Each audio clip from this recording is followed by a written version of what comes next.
Siyasi məhbus sayılanlar da amnistiyayı düşürmü? İcrasına dekabrın 22-sində başlanan amnistiya aktı 20 min məhbusu əhatə eləyəcək, 5 min məhbus azadlığa çıxacaq. Amnistiyaya azyaşlı övladı olanlar, əlilliyi olanlar, həbsdən çıxmağa bir il qalmış az ağır cinayət törədənlər və başqaları daxildir. Repressiya Son kampaniyasının koordinasiya üzvü 3-cü Respublika platformasının qurucularından Səməd Rəhimli deyir ki, siyasi məhbus sayılanlar bu aktdan kənarda qalacaq. Təklif olunan amnistiya hakimiyyətin siyasi məhbusların dərhal və qeyd-şərtsiz azad olunması öhdəliyini nəzərə almadığını göstərir.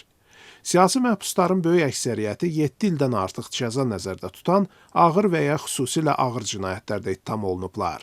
Hakimiyyət amnistiyanın 20 mindən çox şəxsi əhatə eləyəcəyini deyir. Amma bu, siyasi motivli təqiblərin aradan qaldırılmasına yönəlmiş real iradədən deyil, həbsxanalarda xroniki doluluq probleminin mövcudluğundan qaynaqlanır. Vəkil Yalçın İmanov deyir ki, aktın kimlərə şamil edilməsini əsasən bu təşəbbüsü irəli sürən müəyyən eləyir. Bu il amnistiya təşəbbüsü Prezident İlham Əliyevdən gəlib. Deputat Fazil Mustafa deyir, bu məsələdə siyasi çalar axtarmaq lazım deyil. Adətən ağır cinayətlər amnistiyaya daxil edilmir. Köhnə amnistiyalarla da prinsipləri və yanaşma metodologiyası eynidir. Amnistiyanın biraz hüdudlarını genişlənirsən, xüsusilə təhlükəli cinayətkarların azadlığa çıxma riski böyük olur. Ancaq bu səbəbə amnistiya aktlarını ağır və xüsusilə ağır cinayətlərə ümumiyyətlə bir imkan tanınmır.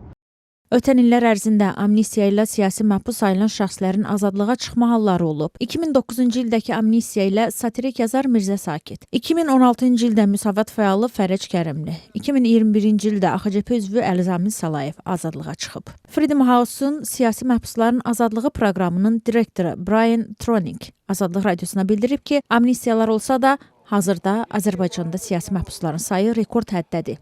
Bu cür addımlar siyasi həbslərin əsas səbəblərini, cinayət ədliyyəsi sisteminin müxalifəti və fərqli fikri hədəfə almaq üçün alətə çevrilməsini aradan qaldırmır. Azərbaycanda siyasi məhbus probleminin yeganə real həlli hökumətin siyasi həbsləri, təqibləri dayandırmasıdır. Təəssüf ki, bunun baş verəcəyini gözləmək üçün ciddi əsas yoxdur. Freedom House-un sənədləşdirdiyi kimi Azərbaycanda siyasi hüquqlar və vətəndaş azadlıqları ardıcıl zəifləyir və Azərbaycanın fırlanan qapı siyasəti ilə bəzi siyasi məhbuslar buraxılanda yerinə başqaları həbs edilir. Müstəqil hüquq müdafiəçiləri 400-ə yaxın şəxsin siyasi səbəblərlə həbsdə yatdığını deyir. Azərbaycanda hökumət rəsmiləri qərəzli hesab etsə də, ölkə uzun illərdir ki, beynəlxalq təşkilatların hesabatlarında insan hüquq və azadlıqlarının pozulduğu ölkələr siyahısındadır.